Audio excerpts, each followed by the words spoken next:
Budget आ गया है। हर साल की तरह इस बार भी 1 फरवरी 2026 को फाइनेंस मिनिस्टर निर्मला सीतारमण ने देश का वही लेखा जोखा और खाता पेश किया है जो सभी को इंतजार होता है। पर इस बार का बजट सिर्फ नंबर्स का खेल नहीं है। देखिए, यूपीएससी यहाँ आपको ध्यान देना है, क्योंकि ये कर्तव्य ड्राइवन रोड मैप पूरी तरीके से इंडिया को 2047 तक विकसित भारत बनाने का संकल्प रखता है।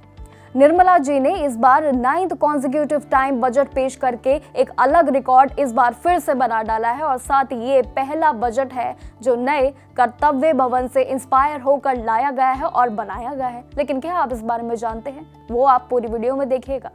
देखिए, यूपीएससी एस्पिरेंट्स और सभी नागरिकों के लिए ये 3 डायमेंशनल यानी कि जो 3 ड्यूटीज है जो कर्तव्य की, ये सबसे बड़ा हाईलाइटिंग पॉइंट है आप सभी के लिए, जो आपको जरूर जानना चाहिए।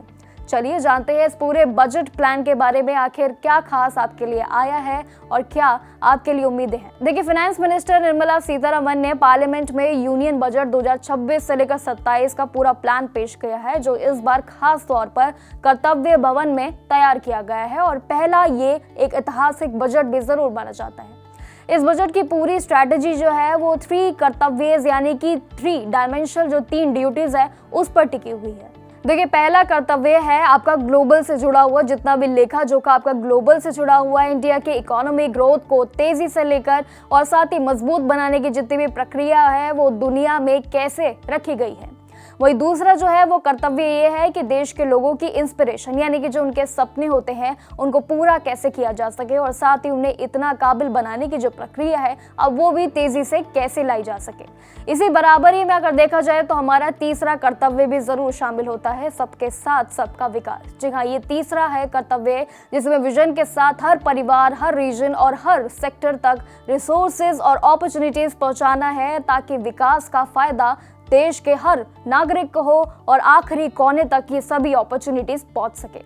अगर हम बजट के हिसाब किताब को समझें तो ये आप सभी के लिए जानना इस बजट में बहुत इंपॉर्टेंट है। देखिए, इस बार के बजट 2026 से 27 के लिए सरकार ने 53.5 लाख करोड़ खर्च करने का बड़ा टारगेट सेट कर दिया है, जिसमें से बता दें कि उन्हें 36.5 लाख करोड़ बिना कर्ज लिए यानी कि नॉन डेब्ट जो आपका प्रोसेस होता है वो मिलने की पूरी उम्मीद जरूर है।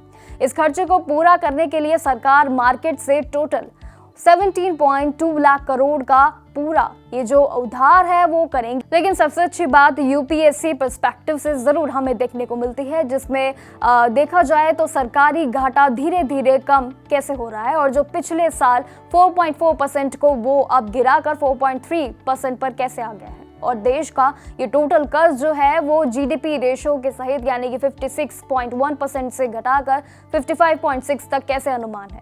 देखिए, सिंपल वर्ड्स में अगर कहें तो सरकार अपने खर्च को बढ़ा रही है, यानी कि 11 लाख करोड़ से ज्यादा अब आप सभी के लिए अपॉर्चुनिटीज के लिए तैयारियां शुरू हो रही है। साथ ही इसमें फाइनेंशियल डिसिप्लिन की और साथ ही फिजिकल जितनी भी जो पूरी प्रक्रिया होती है उस पर काफी जोरों से इस बार फोकस किया जा रहा है ताकि देश की इकोनॉमी मजबूत हो सके।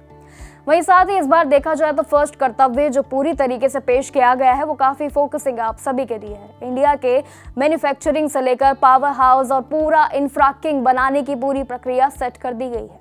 सरकार ने 12.2 करोड़ के पूरी भारी भरकम बजट रखा है ताकि वर्ल्ड क्लास रोड्स और आपके पोर्ट्स पर बिल्कुल तरीके से ध्यान दिया जा सके और आपकी प्रक्रिया आसान हो सके।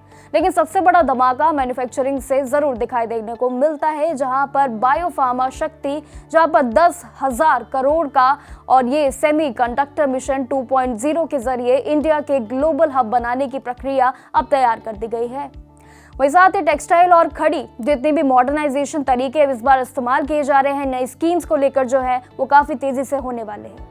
इतना ही नहीं, 10,000 करोड़ का एसएमई ग्रोथ फंड भी जरूर बनाया गया है ताकि छोटे बिजनेस को चैंपियन एसईएमएस में कन्वर्ट कर दिया जा सके और आपके लिए उतना ही आसान बना दिया जा सके। वहीं इस बार कनेक्टिविटी बढ़ाने के लिए भी 7 नए हाई स्पीड रेल कॉरिडोर जैसे कि दिल्ली, वाराणसी और मुंबई, पुणे जैसे एक डिस्टेंस के बीच बनाए जाए नए प्लान पर भी फोकस किया जा रहा है। नेशनल वाटरवेज शुरू होंगे और फ्यूचर एनर्जी के लिए भी कार्बन कैप्चर यानी कि CCUS मिशन पर काफी ज्यादा फोकस किया जाएगा, वो भी 20 करोड़ बजट के साथ। इस बार सिंपल शब्दों में अगर हम बजट को समझे तो ये फैक्ट्री लेकर बजट बुलेट ट्रेन तक आपके लिए तेजी से रफ्तार बढ़ाने के लिए काफी ज्यादा फोकसिंग दिख रहा है, जहां पर सबसे ज्यादा देखें तो मैन्युफैक्चरिंग आपके लिए काफी बूस्ट दिखता हुआ नजर आ रहा है। देखिए, इस बार के बजट 2026 में काफी मेन फोकसिंग हाईलाइट जरूर रहे हैं। क्या सस्ता है क्या महंगा, ये जरूर आपको जानना चाहिए।